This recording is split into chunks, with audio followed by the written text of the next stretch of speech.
Initially, I wanted to do a Chapter 1 review on this social studies textbook for those in grade 7 also living in Alberta and didn't even pay attention whatsoever in class. I didn't get a chance to start working on it because we were flying ahead in social studies, and before I could get my hands on the keyboard, Chapter 2 flies in like a bullet. At the time of writing the script, the Chapter 2 exam is coming in a few days, and I wanted to study, so I did the only logical thing that clicked in my head and wrote a whole script about Chapter 2. What's a better way to study than writing a full-on essay on the matter and narrating it over and over and over again, right? In this chapter, we're focusing on the Europeans who discovered the New World and why. Primarily, the French and the English explorers were more learned about here in the land of maple syrup and oil. In the 1300s, trade routes were disrupted by overland wars from the Ottoman Empire, Mongol Empire, and the Ming Dynasty. The result of that was that the trade routes were vulnerable to incoming attacks, and unable to travel by land, the demands for goods from Asia gone higher, and the supply has gone lower to the Europeans. This means the prices have gone up in value. This caused the Europeans to find another way to the land of spices. Technology aided these expeditions, and the first to use them was the Portuguese in the year of 1488. Technology such as compasses to tell your direction, and astrolabes to determine your location via stars or the sun. The Portuguese thought it was a good idea to round Africa's southern tip. The man who led the expedition was Bartolomeu Diaz. The Portuguese didn't want any other Europeans to follow their route and tried their best controlling the eastern route to Asia. But a man named Christopher Columbus thought to sail another way to the east, by sailing to the west.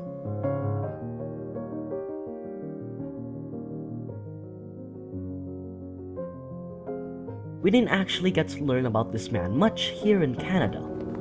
He explored more around what is now America, rather than exploring what is now Canada. All you need to know about him was that he made Spain the richest and the most powerful European country at the time due to the gold found in America. After Columbus, the French, British, and the Dutch were interested in the West. Due to Spain controlling the routes south of North America, these three European countries were reduced to the northern region of North America. One man in 1497, with the name of Giovanni Caboto, sailed to what is now Newfoundland for the British. This led more Europeans come to fish off the east coast of Canada. Eventually, the Europeans made contact with the indigenous people of the area, two such as the Mi'kmaq and the Beothuk.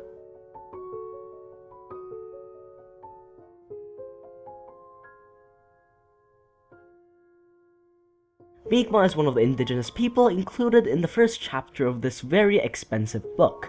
To put it simply, they lived in what is now the Maritime Provinces, and the Europeans landed at these Maritime Provinces. They started trading when they came in regular contact with each other. In the European side of things, they had a very high demand for fish. Catching and selling them in Europe made good profits.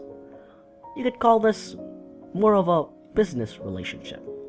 In the Mi'kmaq's perspective, it's a bit different per se. The people viewed it as building a good relationship. Giving and receiving gifts is generally an act of kindness in a thrift store.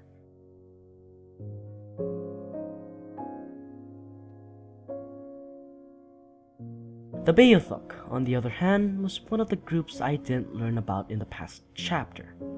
The reason why is because the Beothuk culture and the people were in extinction. They died off from loss of food supply due to traditional hunting grounds being taken over by Europeans, conflict with the Europeans, and European diseases. The last of the Beothuk people died in 1829 by tuberculosis. Her name was Shauna Didit. She was captured in 1823 along with her sister and her mother. The father attempted to save those three but drowned trying. Around that time, the British tried to make friendly relations with the Beothuk. These British settlers were capturing Beothuk people and returning them with gifts. These doings ended and/or began aggressively. These were the same that happened with Shauna Didit and her mother and sister. However, this didn't begin or end violently. They were returned to the point of capture. Later, her mother and sibling died, and her people were nowhere around. She went back to St. John's. The British settlers renamed Shauna Didit Nancy and put her to work as a nanny. One man named William Cormac tried to record anything left in the Beothuk culture, but Shona did it was hit and already dying of tuberculosis. The last evidence of her culture lies in her drawings. William attempted to make sense of her drawings and made English notes on the last piece of Beothuk culture.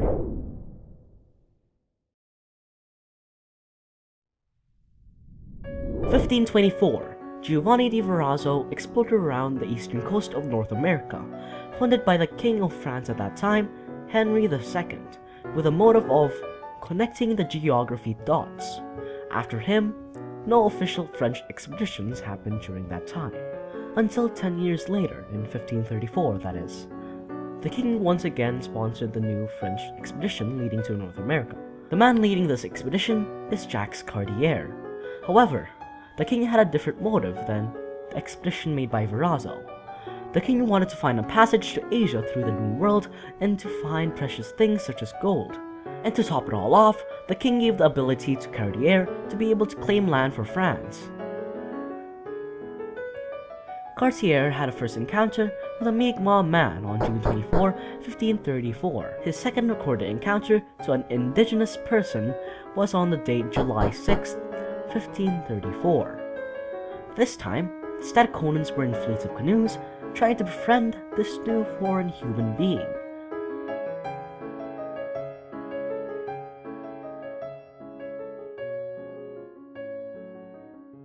In that same month, on the 24th day, Cartier raised a cross on the Gaspe Peninsula. This cross served as a landmark to spread Christianity and to claim that territory under France's rule. The chief was not happy, however. Cartier didn't ask permission when raising the cross. In the end, the chief agreed to not pull down the cross. However, this isn't the last time he and his crew would see the Stadacona people. In his second voyage to the New World, and in the middle of winter, he and his crew got sick with scurvy, a disease from a lack of vitamin C. He feared that the First Nation peoples would think that he and his crew had a weakness. The Stadaconan people still found out. They gave Cartier a cure, a vitamin C-rich tea from needles of a white cedar tree. During that same voyage, Cartier took 4 Stadacona people, including Donnacona and his sons. Cartier thought to take them to France to tell about the rich things in the New World.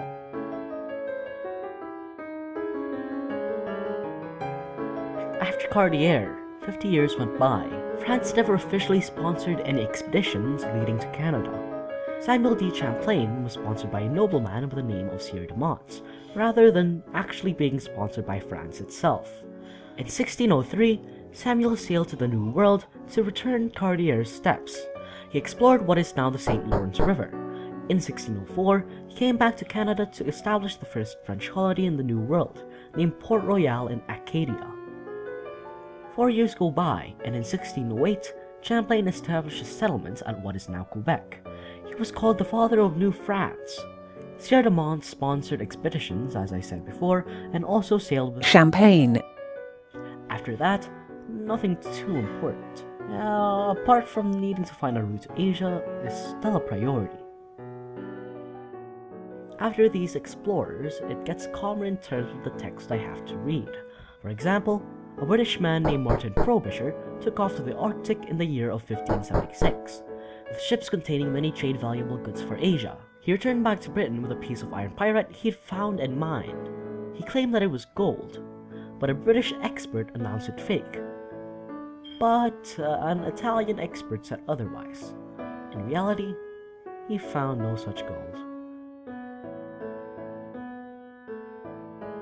Henry Hudson, a British explorer, sailed from Britain in 1610 on a task at hand. Is there a northwest route to Asia? His ship got caught in ice in what is now called the Hudson Bay in the year of 1611. His crew fought starvation and sickness. Hudson wanted to explore more in the spring, but his crew rebelled and left Hudson, his son, and several others in a small boat. Hudson perished, and his son was adopted by members of the Woodland Cree. René Robert Cavalier de la Salle. All you really need to know about him was that he followed the Mississippi to the Gulf of Mexico, and for claiming the land between the Great Lakes and all the way to the Gulf of Mexico. This gave France a huge region of North America. Verendrye. Again, not much you need to know here. He was born in New France, also a soldier, and also took a job of a farmer. 1731, he decided to become an explorer. Two Verendrye's sons continued his quest and eventually became the first Europeans to see the Rocky Mountains. Alexander Mackenzie, the first British explorer who gone to Canada's west coast by land. He started in 1789 and followed what is now the Mackenzie River.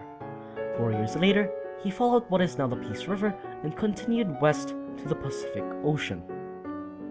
Nailed it. It only took 1 hour and 40 minutes. Only took 1 hour and 40 minutes.